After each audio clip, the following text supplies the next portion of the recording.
know how to do it. Let's give it up for Amy. Come to the stage. Hi, everyone. Oh my God. Everyone looks so good.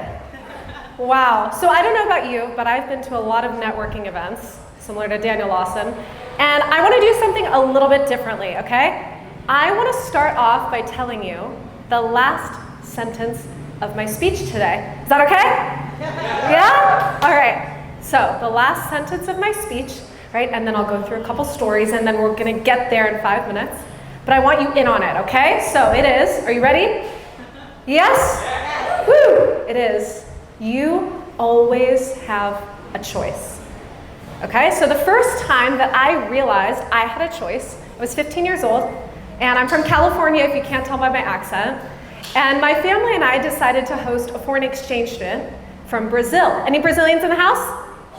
No? They're probably off dancing and living their life. They're so lavish, oh my gosh. So she's from Sao Paulo, Brazil. Natalia was her name. And sweet thing, she asked us to call her Nacho because none of us could pronounce Natalia, okay? So for the sake of the story, I'm going to refer to her as Nacho. That's who I'm speaking about. So Nacho is a beautiful person, and what I realized at 15 years old when I was witnessing her as a foreign exchange student in our house is she was deeply unhappy. And she was having a really hard time as a foreign exchange student. She was in a new land, she didn't want to be there, it was very clear. And she called her mom and her family back home every single weekend. She would cry and cry and cry for hours.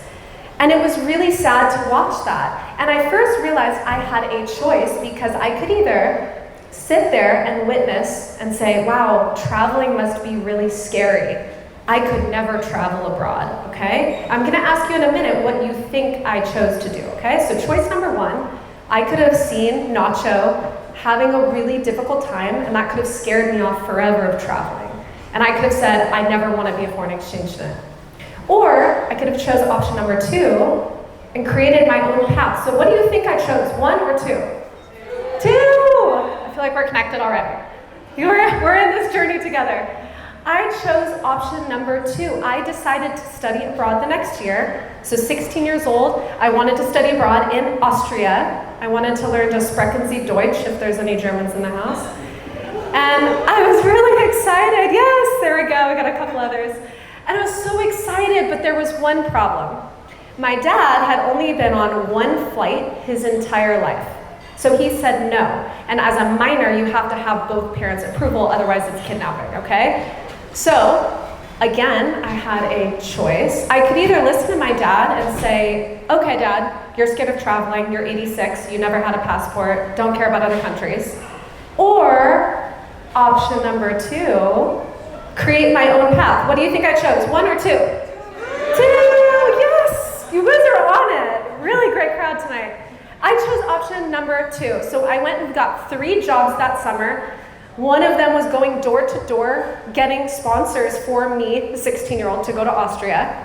And I raised $10,000 to send myself to school. Thank you so much, yes.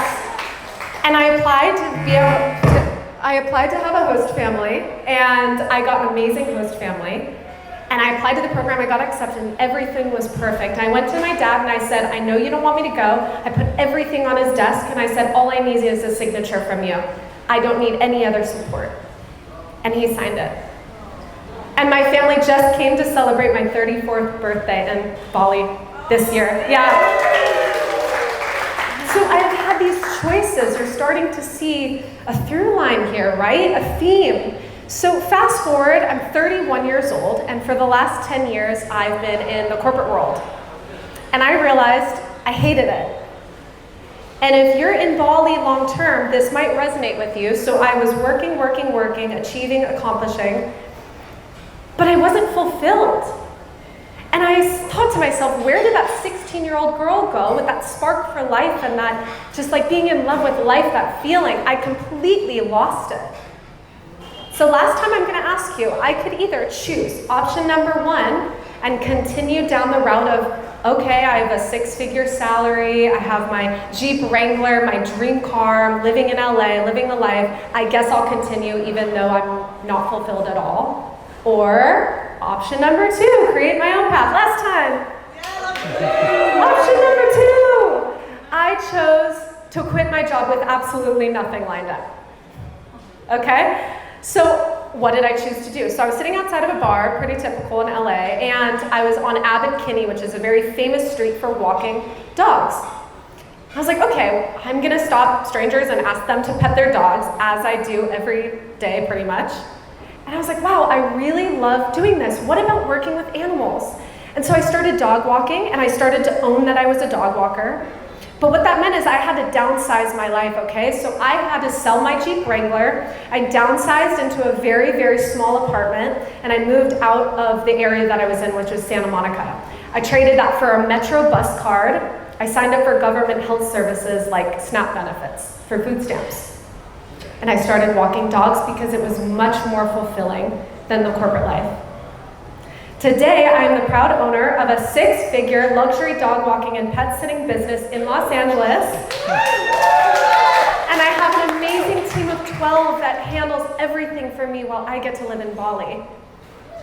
Okay, so you have these choices throughout your life. So is there anyone in this room that believes they don't have a choice?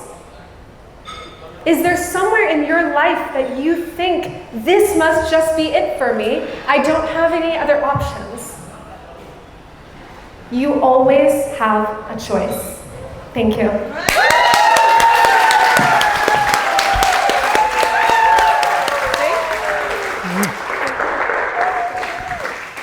Well done. Amazing.